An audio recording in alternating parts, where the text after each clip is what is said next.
Fritz Heider was an Austrian-American social psychologist who is credited with establishing what we call attribution theory.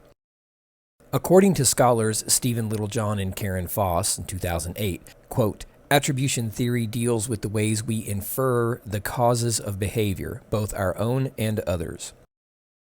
Understanding a given behavior depends on determining what that behavior is attributed to.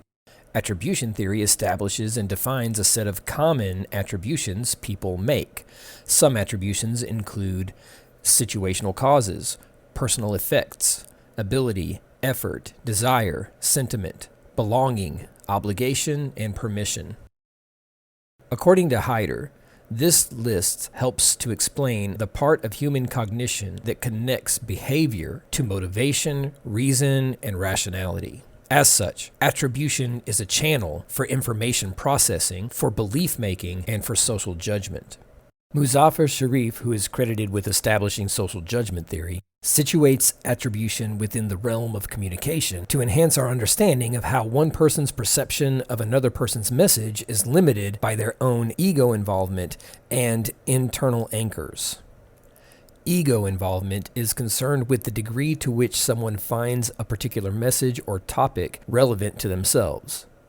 Littlejohn and Foss explain that a large segment of the population may not be very concerned with messages about climate change, hurricanes, melting ice caps, etc. However, quote, if you lived in New Orleans or around the Gulf Coast in or after 2005, we're betting that your ego involvement on this topic is higher than others.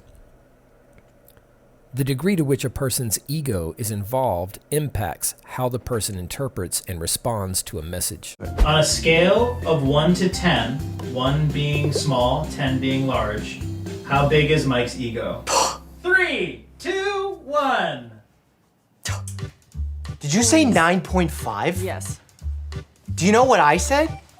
Yeah, What 3.1, apparently. Hold on a second. Do you not see the whole number? Yeah, what is it, a pi or something? Yeah. Yeah. What does that mean? Pi. What does that mean? It's a never-ending number, but it's a low number. Can you even give one example to back up? Give me evidence. Right now, look at you. I'm offended. Exactly. Internal anchors, another important factor in human perception, also impact how a person will interpret and respond to a given message. Littlejohn and Foss summarize a common analogy for understanding internal anchors. Imagine you fill 3 bowls with water, one hot, one cold, in the last body temperature. Place your left hand on the hot bowl, your right hand on the cold bowl, and hold them there for several moments. Then, place both hands at the same time on the lukewarm bowl. Your perceptions will be different for each hand because each hand was primed by a different previous experience. Likewise, we use our previous social experiences to make quick judgments about intention and truth in messages. Sometimes we're right. Often we're wrong. Theories of attribution and social judgment, along with a number of other theories, set the foundation for one of the most important concepts in Western tradition-centered humanities, Leon Festinger's theory of cognitive dissonance. Cognitive dissonance posits that some cognitions or thought processes are made difficult or impossible due to the psychological discomfort generated when someone has to struggle with incompatibility between what they expect and what actually is. Festinger was interested in the ways cognitive dissonance generated tension and pressure to change one's expectations or beliefs, as well as the ways people responded to such pressure, i.e., taking action to reduce dissonance or avoiding altogether situations that cause it. People reduce dissonance in a variety of ways. They may change their attitudes, beliefs, or behaviors. They may acquire new information that reinforces their beliefs, or they may reduce the importance of their dissonant cognitions and/or reality itself. Despite its historical importance, the theory of cognitive dissonance has been criticized. One problem that becomes apparent is the notion that dissonance is something perceived universally as discomfort. This seems a bit ethnocentric. Dissonance is a musical term that refers to a lack of harmony when 2 notes are played together. As Josh McDermott demonstrates, the distaste for dissonant notes and preference for harmony in music is linked directly to a person's exposure to Western musical culture. Participants in his research study who had little to no previous exposure to Western musical culture reported no preference for either consonance, also known as harmony, or dissonance between musical notes. In fact, they rated that both harmony and the lack thereof created pleasing and valuable sounds. Moreover, the philosophical question of whether, quote, a thing can be two things at once remains open. Epistemologists from all traditions and a variety of cultural backgrounds, Eastern, Western, indigenous, etc., have long asserted that there is often no fundamental contradiction between things that seem on face contradictory, that the discomfort one feels with contradiction or dissonance in general is learned rather than innate. Another criticism against this theory is the observation that people seem rather comfortable as hypocrites.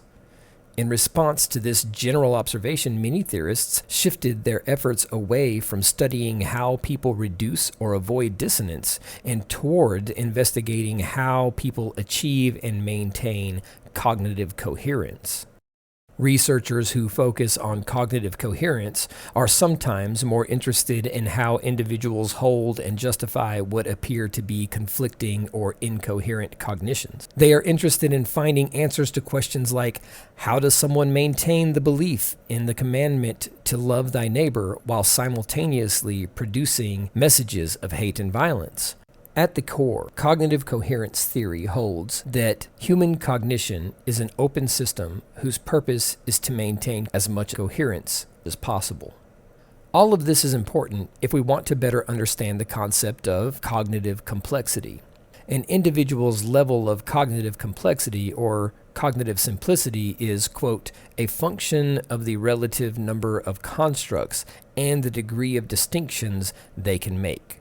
According to psychologist George Kelly's concept of personal constructs, human understanding is dependent on the individual's ability to group and differentiate information and experiences according to their similarities and differences. At a very basic level, humans learn to construct reality by categorizing stimuli according to perceptual binaries like hot, cold, tall, short, and black, white. These constructs are psychologically organized into what we refer to as interpretive schemes or mental schema. These help us to understand a particular thing by associating it with similar things under a more general category of things. A person's schema becomes more complex, descriptive, agile, and useful over time as they learn and gain new experiences. I'm a machine.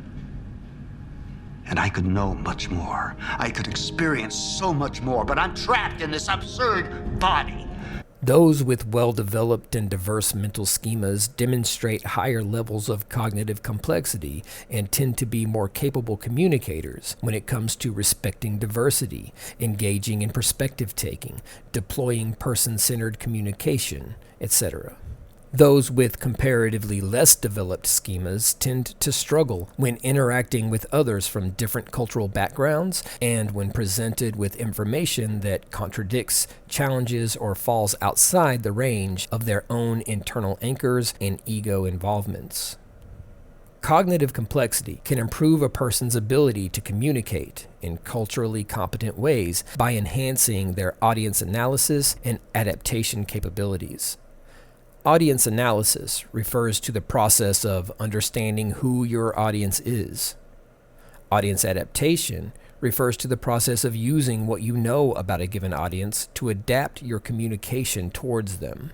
As message-making entities who've been thrown into a vastly diverse existence where we must communicate regularly with a variety of others, humans benefit greatly from better understanding these theories and from working actively to develop their own cognitive complexity. Thanks for listening.